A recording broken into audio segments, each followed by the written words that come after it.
আমাদের দেশের মাদকের সবচেয়ে বড় চালান সোনার বাড়ির আশেপাশ দিয়া কক্সবাজার টেকনাফ।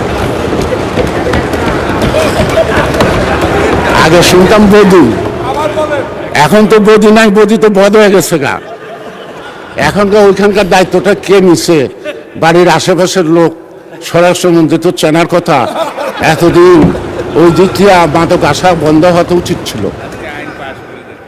আইন দেওয়া কোনো কিছু হয় না। আইন কার্যকরী করার জন্য সাহস লাগে, সৎ সাহস লাগে, ইচ্ছা লাগে। সুতরাং আমাদের একটা বড় চ্যালেঞ্জ এখন বাংলাদেশে মাদক আসক্ত।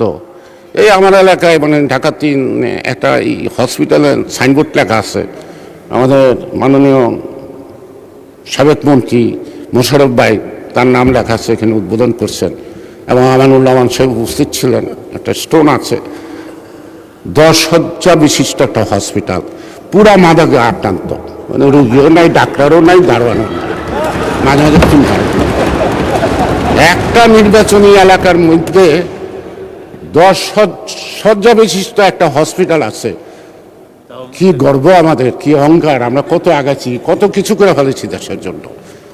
যেখানে আদমশুমারি অনুযায়ী লোক সংখ্যা হলো 6 লক্ষ, 6.5 লক্ষ, কিন্তু বেসরকারিভাবে 15 লক্ষ লোকের উপরে বসবাস একটি আসনে, ঢাকা 3-এ।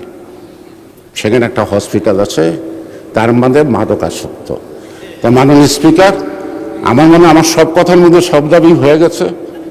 এখন আমরা সাহসিকতার সাথে আমাদেরকে এগোতে হবে।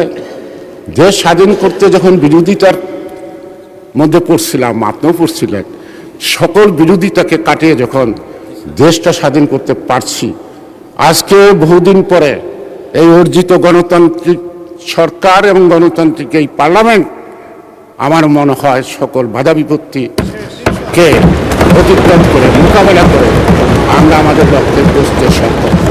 মাননীয় স্পিকার, আপনাকে ধন্যবাদ।